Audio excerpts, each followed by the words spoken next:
था खुशहाली टू सिरखरिया, जो कि वहाँ पर पुल निर्माण भी हुआ है। तो जा कर के पब्लिक के बीच में समय देना होता है, समझान लेते हैं कि जिससे कि हमसे जनता को सुविधा मिल सके, चाहे फ्लड फाइटिंग में हो कि कहीं पर बच्चा की डुमा हो, चाहे जिस तरह का भी हो, उसमें जो भी बन पाता है हमसे, चाहे पदाधिकारी से हेल्प हो कि हमसे हेल्प हो, उसमें कहीं से लगभग प्रत्येक महीना में 100% अनाज की वितरण होता है। वो भी अभी पैसा नहीं लिया जाता है, मुफ्त अनाज दिया जाता है। और कहीं से पब्लिक का किसी तरह का प्रखंड लेवल पर कोई शिकायत, लिखित आवेदन या किसी तरह का कोई शिकायत फोन से भी जनता के द्वारा नहीं किया जाता है। हम लोग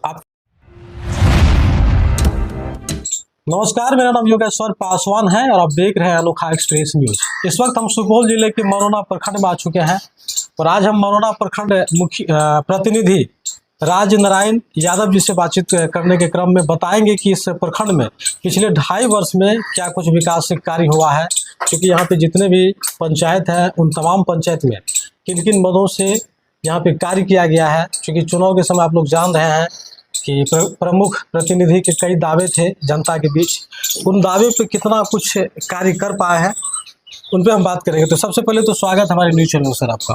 नमस्कार। तो सवाल ये है कि सर पिछले 2.5 वर्ष में आप अपने प्रखंड में क्या कुछ विकास के कार्य किए हैं, थोड़ा ये जानकारी दें। जगह जगह रोड बनी है जी, नाला बनी है, उसके बाद में सामुदायिक शौचालय का निर्माण किया गया है। इसी तरह का काम हुआ है। रह गई कि विद्यालय का भी व्यवस्था हमारे क्षेत्र में अच्छा है, जैसे हॉस्पिटल है, सामुदायिक स्वास्थ्य केंद्र मरौना, उसका भी स्थिति बहुत अच्छा है। लगभग क्षेत्र का विकास हो रहा है और बहुत ही अच्छा तरह से। कहीं पर सर आपके प्रखंड जो है कोसी विस्थापित इलाका है, पिछड़ा हुआ क्षेत्र है, काफ़ी सुदूर इलाका है और यहाँ पे सड़क हो, शिक्षा स्वास्थ्य हो या नली गली की समस्या हो, तो तमाम क्षेत्र पे क्या कुछ आप प्रयास कर रहे हैं? क्योंकि बहुत सारे ऐसे पंचायत हैं जिस पंचायत में भी सड़क का पक्कीकरण हो या दलित बस्ती के महिलाओं के लिए कोई कल्याणकारी योजना से संबंधित कोई बात हो या वृद्धा पेंशन की समस्या हो, इस सब पे कितना कुछ कार्य अब तक कर पाए हैं? जो भी आ रहा है समस्या, जैसे जल नल का ही हो रहा है, तो जहाँ से भी, जैसे कल हम बोदराई में वार्ड नंबर 2 में बैठे हुए थे, तो लगभग आधा वार्ड में पानी नहीं जाता है। उसके बाद बोला गया वहाँ का जनता के माध्यम से कि लगभग कभी 5 दिन पर आता है, कभी 2 दिन पर आता है। तुरंत जय से संपर्क किए और जहाँ भी जो भी समस्या आता है नज़र में, तो क्षणिक या तत्काल उसको अटेंडम एक्शन लिया जाता है। काम एकदम शुरू हो जाता है, चाहे लाइन का समस्या हो कि पानी का समस्या हो। जैसे कल कमरेल के वार्ड नंबर 9 में था, लगभग 10 वर्ष से अतिक्रमण था रोड, तो ये सरकारी अमीन भी आया हुआ था। उसके बाद हम लोग ये कमरेल की पंचायत समिति भी थे, मिल कर के लगभग 5 घंटा समय भी लगा। 10 वर्ष से अतिक्रमण यानी कि रोड का आना जाना बंद हो गया था खुशहाली टू सिरखरिया, जो कि वहाँ पर पुल निर्माण भी हुआ है। तो जा कर के पब्लिक के बीच में समय देना होता है, समझाना होता है, तो लगभग अतिक्रमण खाली हो गया।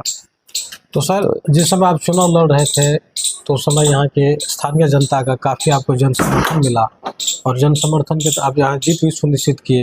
उनके बाद प्रखंड प्रमुख बने, चुने गए।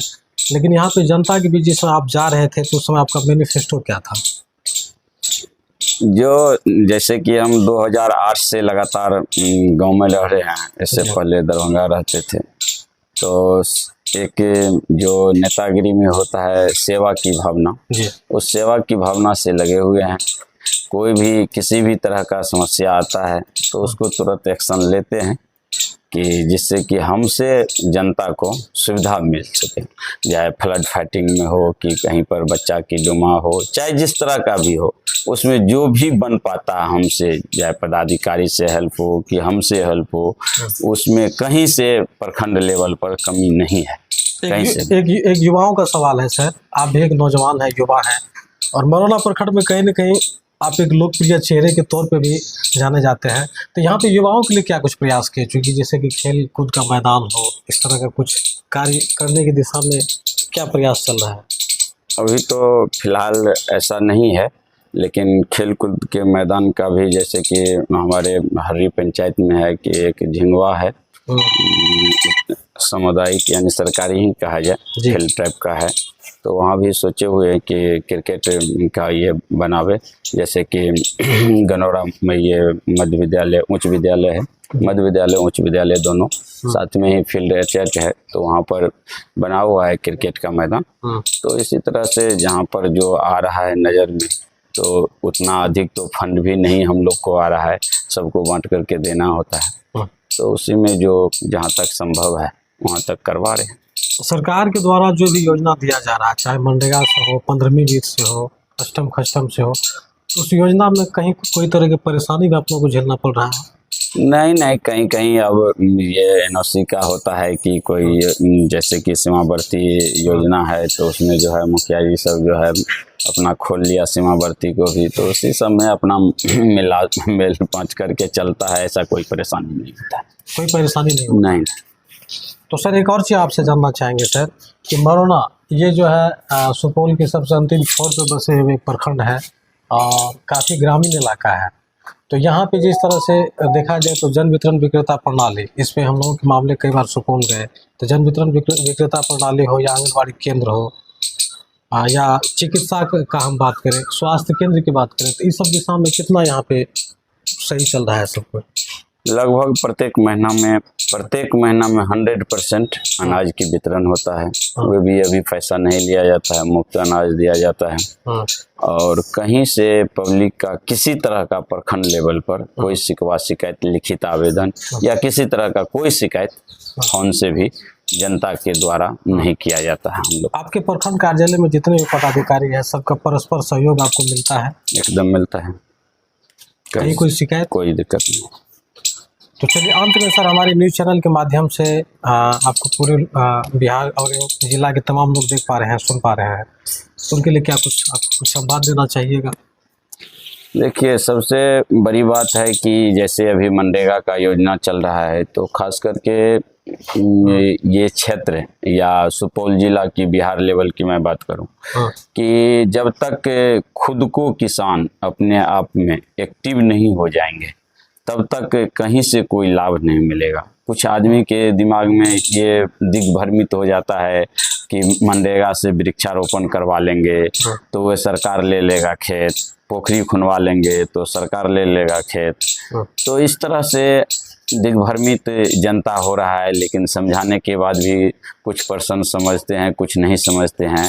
अगर आज कोई भी किसान अगर 1 एकड़ नहीं कहा जाए, अगर ½ एकड़ भी, उससे आधा भी 100/100 में भी अगर पोखरी निर्माण करवा ले मनरेगा से, तो सरकार के द्वारा से खुनाई भी का भी पैसा मिल जाता है, लेबर का भुगतान हो जाता है और 100% उस पैसा से जो है पोखरी निर्माण हो जाता है और उसमें अपना मछली पालन करे, तो बहुत ही अच्छा जो है उसके लिए ये अगर ये इस चीज़ का पहल करे और मनरेगा से खुनवा करके अपना ये पोखरी निर्माण कर ले और मछली पालन करे, तो उससे अधिक बेनिफिट कोई भी चीज़ में अभी के जो दौर देख रहे नहीं है। उसके बाद जैसे कि वृक्षारोपण, अगर वृक्षारोपण भी करवा लेता है 1 यूनिट, तो उसमें भी 200 गाछ आता है, तो उसमें भी सारा चीज़ देख रेख रोपवाने का पैसा सब मनरेगा के द्वारा सरकार से मिलता है। तो अगर वृक्षारोपण भी करता है तो किसान के हित में बहुत अच्छा है कि 15 साल 20 साल के बाद करोड़ों का हो जाता है। एक गाछ का कीमत लगभग 15 से 20 हज़ार रुपया हो जाता है। तो इस चीज़ के लिए थोड़ा सा और किसान जब जागरूक होगा तो अधिक फायदा होगा। जगह जगह कहने पर खुना भी रहा है, निर्माण भी हो रहा है पोखरी। तो इस तरह से हमारे तरफ से यही संदेश है कि कम से कम जब किसान लोग अपने आप में एक्टिव हो जाएंगे, जैसे धान है, गेहूं है, तो गेहूं का रेट तो अभी पैक्स में बाज़ार के रेट से कम था, इसलिए पैक्स में कोई किसान गेहूं नहीं दे सके।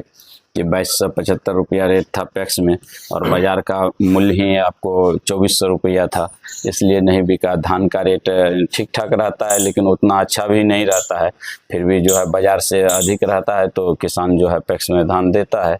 तो इसलिए सरकार अगर इस चीज़ पर किसान के लिए अनाज का समतुल रेट रखे तो पैक्स के माध्यम से किसान जो है अपना अनाज देगा, उससे किसान को डायरेक्ट फ़ायदा मिलेगा। इतना मेहनत से आज कोई भी क्षेत्र में जितना मेहनत किसान कर रहा है उतना मेहनत किसी भी क्षेत्र में नहीं है। अगर आज किसान अन्न उपजाना बंद कर दे तो तराही तराही करके आम पब्लिक ये हो जाए। अच्छा सर, लगता है कि आपके पास जो बचे हुए शेष समय है, इस समय में आपके प्रखंड में जो भी विभिन्न समस्याएं हैं उसको दूर करने में आप कामयाब हो पाएंगे? निश्चित तौर से, जैसे कि 2 साल के बाद विरोधी के द्वारा अविश्वास प्रस्ताव लाया गया, उसमें भी हम कामयाबी हुए। और रह गई कि जैसे कि सुनने में आ रहा है, लिखित नहीं आया है कि आगामी चुनाव जो है आपको जनता के द्वारा किया जाएगा, समिति के द्वारा प्रमुख की चुनाव नहीं होगी। तो उस तौर पर भी प्रखंड लेवल पर कहीं से कोई किंतु परंतु की भावना नहीं है, जाति की कोई शब्द नहीं है मेरे पास जी। समाज सेवा यानी कि सीधा दिमाग में है कि जनता की सेवा किस तरह से हो, कौन जाति का है, मजहब का है, उससे हमको कोई लेना देना नहीं है। तो जहाँ भी जो भी त्रुटि देख रहे हैं अपने नज़र से, तो जो भी संभव है वो हम करने के लिए तैयार हैं, तत्पर हैं, कहीं से कोई दिक्कत नहीं। समय देने के लिए बहुत बहुत धन्यवाद। तो अभी हमारे साथ जुड़े हुए थे मरोना प्रखंड प्रमुख प्रतिनिधि राज नरेंद्र यादव जी, उनसे हमने बातचीत किया। पिछले 2.5 वर्ष में क्या कुछ यहाँ विकास से कार्य हुआ है, उन तमाम चीज़ों पर से हमने सवाल किया। तो देखिए, यहाँ मरोना प्रखंड में एक तरह से अगर देखा जाए तो कई पंचायत में विभिन्न कार्य का शुरुआत किया गया है, चाहे कोई भी योजना हो उस योजना को धरातल तक लाया गया है।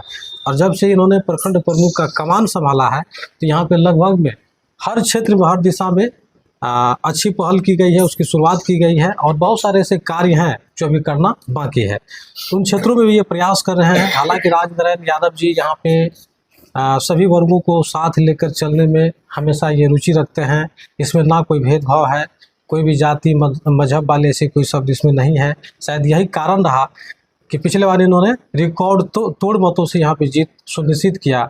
और यहाँ पर अगर देखा जाए तो ग्राम कचहरी न्यायपालिका की हम बात करें तो उस क्षेत्र में भी काफ़ी हद तक सुधार इन्होंने किया और कर रहा है। तो फिलहाल इनके बातों से कितना सहमत है और क्या लगता है कि मरोना प्रखंड में जो भी विकास से कार्य हो रहा है उससे आप लोग संतुष्ट हैं या नहीं हैं, अपनी जवाब दें और देखते रहे अनोखा एक्सप्रेस न्यूज। धन्यवाद। जय भीम, जय भारत। क्या रहा